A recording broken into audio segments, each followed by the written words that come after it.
Good afternoon, ladies and gentlemen. Thank you very much for attending to our presentation today. It's been a while since we've been at one-to-one, so I really welcome the opportunity to talk about the company. Start off with disclaimers. All right, thank you very much. So just starting with the details about the company listed on AIM since 2012. With a market cap of about 47 million pounds. It is way off the highs of as much as 350 million pounds that we've seen in the past, and we think that presents itself an interesting and very attractive entry point for anybody interested in a vertically integrated platform in Vanadium, which I will talk about.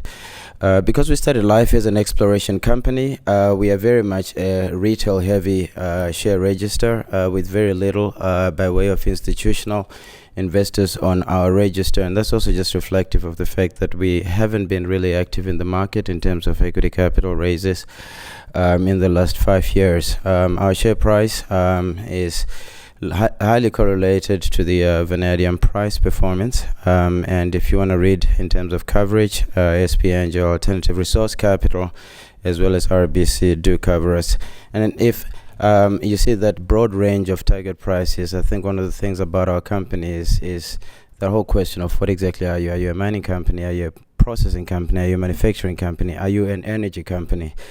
Something which I will talk to as well in a moment. So when we talk about a vertically integrated platform, what we mean is a company that is involved all the way from mining, processing, on down to deployment, the application of vanadium in the stationary energy storage market. We combine three deposits for a total of about 550 million ton resource base with high grades of between 1.6 to 2% V2O5. These are certainly tier 1 grades, with 2 of 4 operating primary processing facilities of vanadium in the world, that's on the upstream side. The second half of the business is the downstream energy platform, which is involved in the VRFB value chain, across the entire value chain, combining electrolyte production, electrolyte rentals, the manufacturing of VRFBs, as well as the deployments of these batteries. And I'll explain why as a company we decided to get involved into that. Where the assets are located, mostly on the Bushveld complex in terms of the mining and the processing, because that's where the resource, the geology is. The Bushveld complex has got the largest primary vanadium resource space in the world, similar to the platinum resources or the chrome resources there. And we certainly think that it is the future of primary vanadium production going forward. Excuse me. On the asset side is Vametco, which is essentially a mine and a processing plant which are co-located. We've got also a deposit called the Brits, which is an extension of the Vametco ore body. And we also have an ore body in Mokopane, which is further north, which is about 300 million ton resource. Also in its own right, a world-class vanadium resource. And then as far as Bushveld Energy is concerned, let me not dwell too much on what those three assets are, because I'm going to talk to them.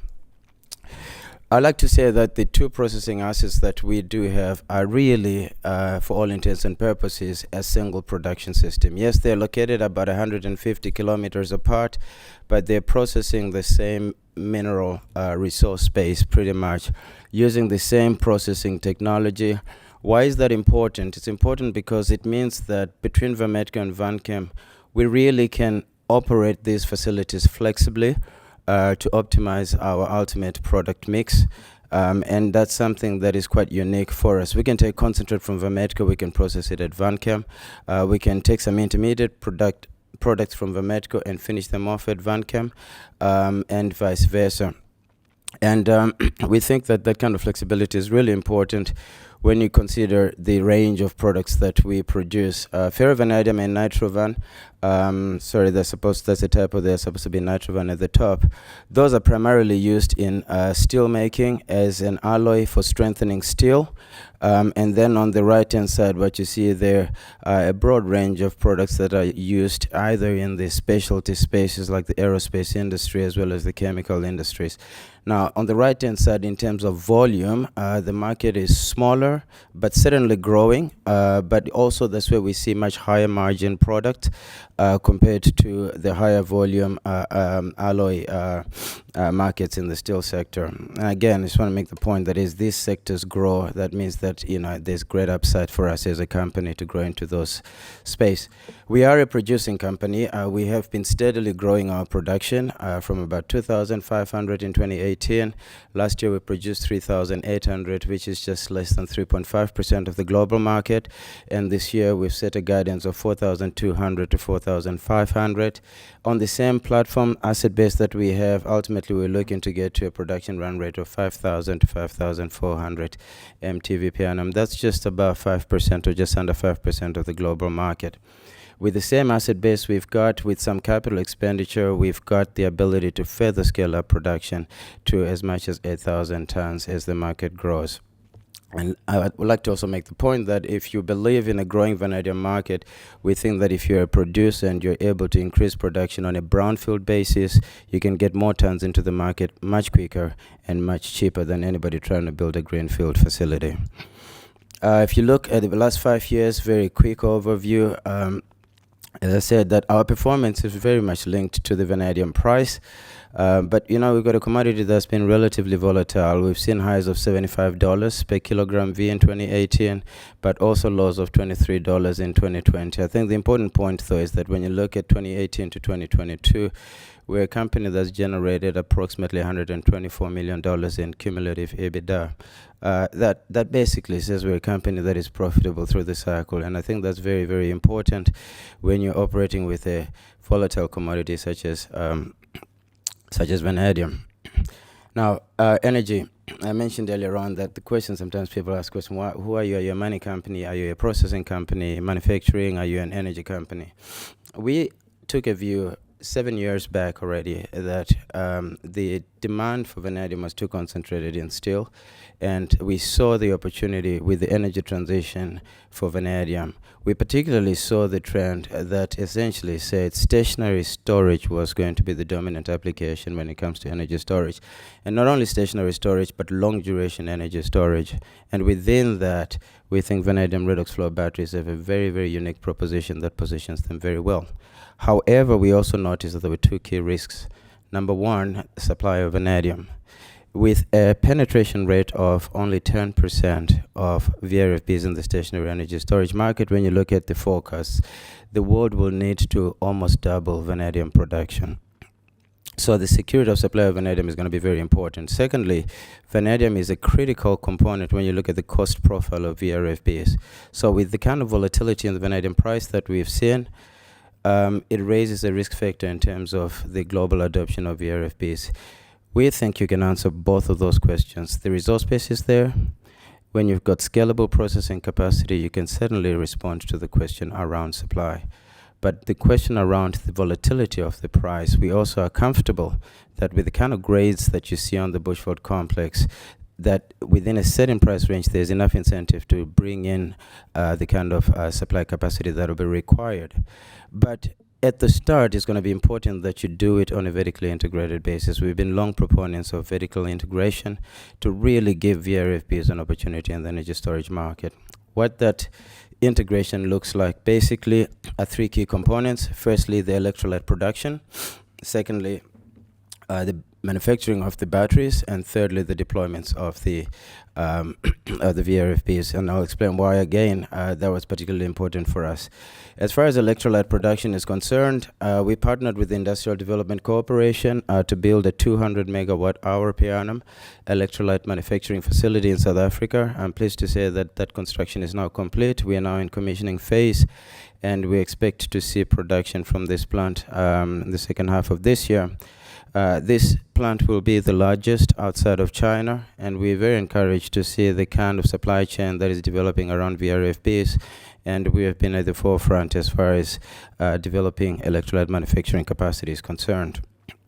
Second point is that we also developed a very innovative solution that allows the vanadium to be rented into these batteries as opposed to be sold. And that's because the vanadium in a VRFB does not degrade over the life of the system, which means that it's got residual value after 10, 15 years, and you can reuse it in another battery, or you can take it to our facilities and convert it into ferrovanadium, all the other vanadium products I talked about earlier. That means that you can take advantage of that residual value in terms of structuring a rental solution. And by the way, we've already done that. You may be familiar with the Oxford Superhub pivot power project that was done by Invinity. The vanadium electrolyte in that battery is on a rental basis based on this construct, and it was supplied by us. So it's something we're particularly proud of. In terms of manufacturing, we are a shareholder in CellCube, one of the leading VRFB manufacturers, and something which we are also particularly proud of. It's a company which is very well positioned in the growing market with a number of systems that have been deployed and growing as we speak. We've also done some work in terms of establishing manufacturing capacity in South Africa in partnership with the Industrial Development Corporation. We've made the announcement that as part of our carve-out process in terms of carving out Bushveld Energy, we are anchoring it around CellCube particularly, and we're quite excited about presenting a VRFB value chain proposition to investors. Deployments, energy markets are highly structured and very regulated, and we took again a view that we got to be very active here in proving the commercial business case for VRFBs. The mini grid at our operation is a 3.5 megawatt of PV solar and a 4 megawatt hour VRFB. That project was set up as an SPV arm's length with a power purchase agreement on the basis that we will not pay more than we're paying to our utility. And I'm pleased to say that it was able to attract debt financing, it was able to attract third-party equity financing, and that project is currently under construction, and we expect to commission it within the next 2 months or less. And it's certainly going to be, in our view, a flagship that many other companies can follow suit. It will supply only 10% of our requirements at Vametco, which means that the scale-up opportunity is quite significant, particularly in a market which is encouraging self-generation like we are seeing in South Africa. Now, having developed this platform the way that we have, it's come to a point now where it's got critical mass. We think we've demonstrated this value chain platform, and within the group, of course, the capital calls are now growing also, and we think it's now in a good position to stand alone as a VRFB platform play. And so we announced some time ago that we would start a process to carve out Bushveld Energy. It will allow us to attract energy-focused investors. It will allow us to crystallize the value that is inherent in this particular platform for us as a company. And as it grows, of course, we are very well positioned with our upstream business to continue supplying vanadium into that space. We've built this significant platform with an investment base of about $182 million over the last 5 years or so to get us to a level where we will be producing 5,400 metric tons of vanadium per annum with a solid energy platform. Now, to do this, if you were to do this on a greenfield basis, you'd need to be spending in excess of $700 million. And that is testament, I think, to the brownfield strategy that we adopted right from the beginning. We're going to take these existing assets, we're going to refurbish them, and we're going to make sure we get into production, and we're going to then look at scaling up our production. And we've been able to leverage the cash flows that we were generating from these operations to do that. But also we were able to do this because we raised debt capital. I think one of the pain points about this company has been the near-term maturing convertible loan note from Orion Mine Finance. It's a 35 million CLN with accumulated interest at about $45 million, maturing in November of this year. We announced late last week that we have restructured this CLN, and I'm very pleased with the structure that we're talking about. Granted, it's still subject to definitives, but it is a very good structure that enhances the quality of our balance sheet, converting 60% of that CLN into a 3-year term loan, with 10% of that converting into a subscription in the company at 6p per share, which will put Orion on our balance sheet, which is something that we are appreciative of, and then 30% of that convertible will be restructured with a revised convertible price of 8p per share. So it's a structure which we think, for where we are as a company, is appropriate, and certainly shows a vote of confidence in the company from Orion, which we are thankful for. Finally, just to talk about near-term catalysts looking forward, the refinancing of the convertible loan note, which we hope to complete within the next coming weeks. Production is, of course, very, very critical. Meeting our cost guidance, achieving a steady state production of 5,000 to 5,400. The coming online of Belco, our electrolyte plant, the construction of our mini high grid, which I talked about earlier on. We look forward to switching that one on. And finally, the carve-out of Bushveld Energy, which will allow us to have a standalone energy platform, a standalone mining and processing platform, and while retaining the vertical integration model. We think these are really important and solid catalysts coming forward, which we hope will support a re-rate of the company's share price. Thank you for your time.